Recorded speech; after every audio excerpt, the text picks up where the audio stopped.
The weather is beautiful, the fish are calling, so we decided to come up to Flaming Gorge and visit our friends here at Buckboard Marina. I'm Adam Eagle, and thanks for tuning in. Yeah, we've got a big crew today. We're going to take a couple boats.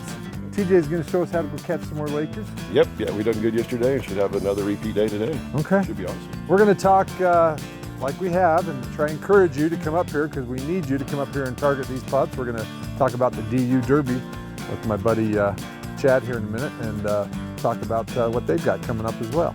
We'll have that and hopefully some fish. We will get some fish. Let's go get some fish.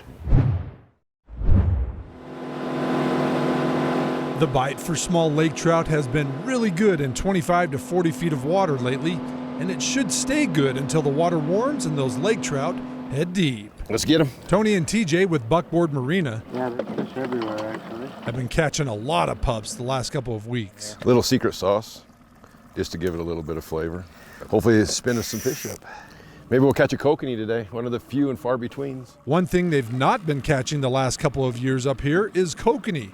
Anglers are reporting very few kokanee being caught, and biologists have been telling anglers for years there are way too many small lake trout in the reservoir. They are eating the kokanee before anglers can catch them. Oh, there we go. Got him? You do too. Doubled up. It's the predation by the small lake trout, and I'm talking lake trout from basically 25 inches all the way down to 11, 8 inches. All those fish are eating a few kokanee, but the sheer number of them out there is why we're in the situation where our numbers of kokanee in the lake are low. Oh, 2 for the price of 1. We're looking at the need to possibly go to net removal because the anglers up to this point just aren't getting it done. And the 2 angler groups that are the worst about harvesting the small lake trout are the kokanee anglers that are hurting the most right now. When they're out there fishing, they're catching these small lake trout. They should be harvesting them, putting them in their bag, and taking them home and enjoying them. And the trophy lake trout anglers, That's a good one there. still don't get the fact that we have to thin down these fish to have the kokanee available to feed those trophy fish.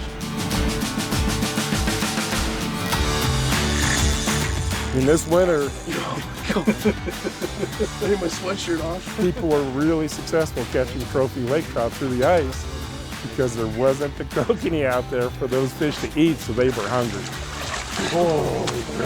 And if people look back through all their pictures, those fish were mostly pretty skinny, pretty thin fish. Do you believe we've passed the tipping point here with the kokanee and the lake trout predator-prey relationship? I'm very concerned that we've passed that tipping point. We've got 2 years behind us, 2021, 2022, when the number of 3-year-old kokanee were really low. Now we're 2023, and we think we're going to see the same thing. We got to get into the full season, but the early indications are the numbers of kokanee out there are fairly low. Both double. That one's going too. They both got them. Kokanee aren't the only ones struggling. Local businesses like Buckboard Marina are seeing a substantial drop in anglers coming to the reservoir because there are just no kokanee to target.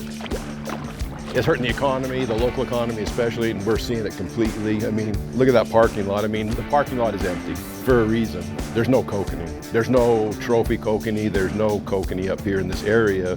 And the word's getting out, which affects the business coming here. Tony is hopeful that anglers will see the value in these small lake trout. They are really fun to catch. There's a lot of them, and if taken care of properly, they're really good to eat. That's a pretty one. They're beautiful fish. Should be taken advantage of because the lack of kokanee that's in here, but the lake trout can take their place, and they're delicious. How do you like to prepare them best? I liked it. Well, if they're fresh like this, you can just obviously just cook them, just fillet them and cook them. But we fillet them all, so then after that we bottle them or smoke them, and that's probably the best way to eat these fish. First hookup of the morning. You know, a lot of people struggle to catch these small lakers. It's not that hard, it really isn't, but you do need the right gear. We got them on a 3.5-inch Strike Creek yellow and white tube jig, and Just a little thumbnail size of sucker meat jigging off the bottom, and was watching them on the sonar and had to tease them up and down quite a bit, but finally got them to grab it. You really like these 2.5 to 3.5 inch dry creek. Yep, several different colors that are natural glow, the yellow and white, this salt and pepper and all of them glow. Typically I'll use 1/4 ounce or a 3/8 ounce jig, and you just gotta switch it up. You got fish under you, they're not cooperating, you gotta switch up the gear that you're using. That dirty bugger was like on fire. And the biggest trick to these lake trout is you have to, every single thing that changes, you see the line go slack, you feel a little tap, you just have a weird feeling, you just gotta set the hook. Lifted, and it was something different. He was right in the mud, huh? Yep, right in the mud. Fish on the bottom.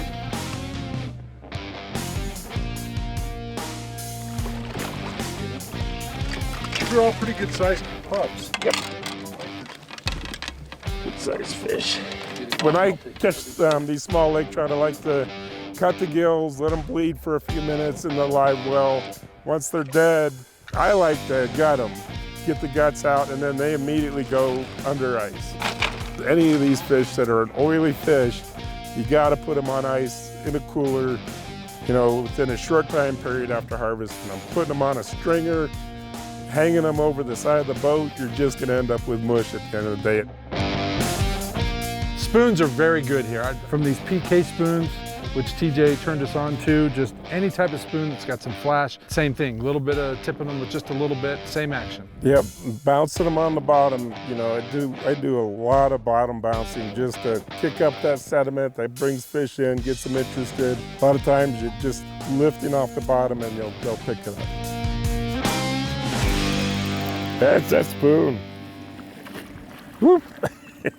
We were catching a few, just trolling some of the PK lures and other spoons behind, no dodger, no nothing, just 35, 40 feet behind the ball and 1.8 miles an hour.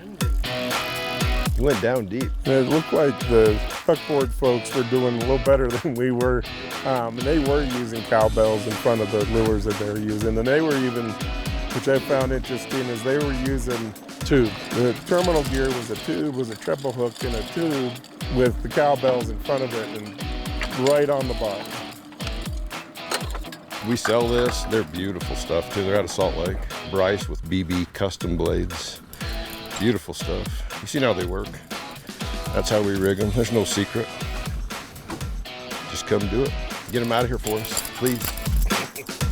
Do the Kokanee fishery a favor. White tube. White tube. White tube, yeah, that glow in the dark tube. Gave up on the gold minnow? Gave up on the gold minnow for a minute.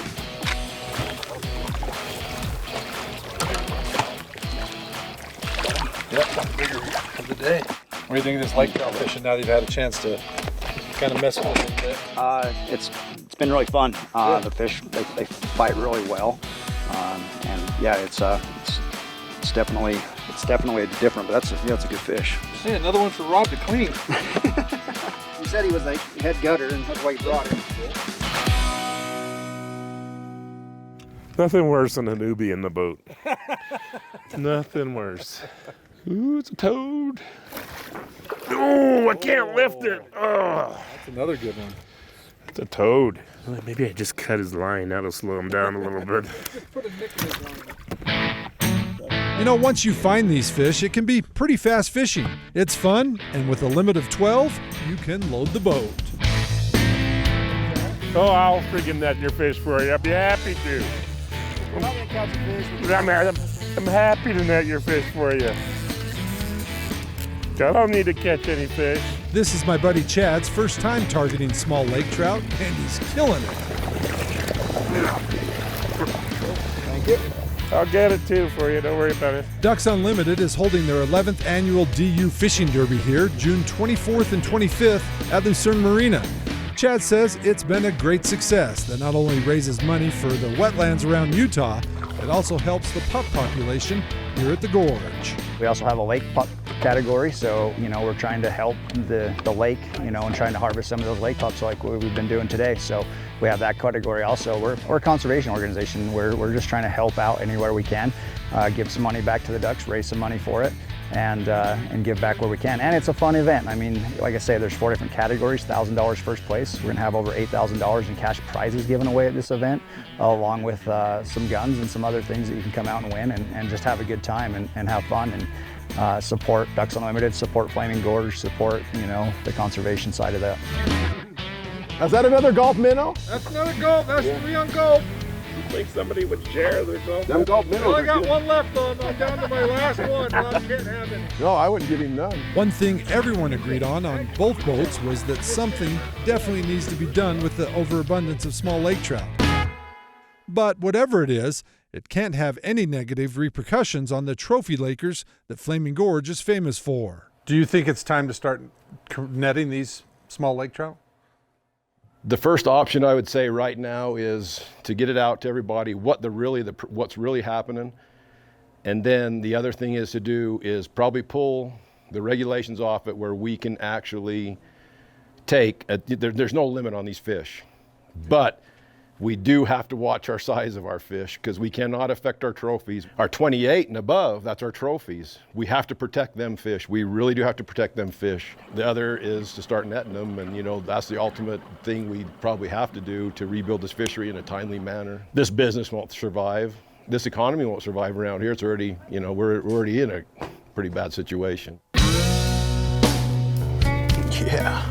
The Wyoming and Utah agencies are conducting a population study on lake trout right now to determine the number of small lake trout in the reservoir.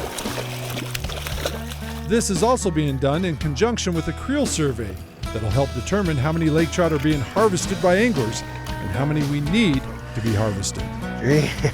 We're done real quick, and it's just fast paced. You just got to stay on top of them, and just like we did, it's easy to do. Anybody can do it. You just got to have the right gear. And that's about it, really. They're not that smart of fish, but there's plenty of them, and they eat really, really well. Hey Chad, the DU Derby's just a few weeks away. Correct, June 24th, 25th. If you want to sign up for it, go to utahducksunlimited.org, click on the Fishing Derby tab, and all the registration info is right there, and all the tournament rules will be there also, so you can check into it from there. And if you're looking for a place to stay, you can always come to Buckboard, right? You guys have 3 rooms still available? Yeah, we have rooms. We have a house too. We do. So yeah, we have lots of options. Campground, obviously, and full hookups and good food. Good food. Place to grab a drink. Yep, you can have a good drink, good food, good people, and good company. Yeah, well, I don't know about that. He's all right fisherman too. The kid knows what he's doing. Get up here and, man, partake of this. There is a lot of fish, a big bounty up here that needs to be had. I'm Adam Eagle, KSL Outdoors. We'll see you next weekend. Good night.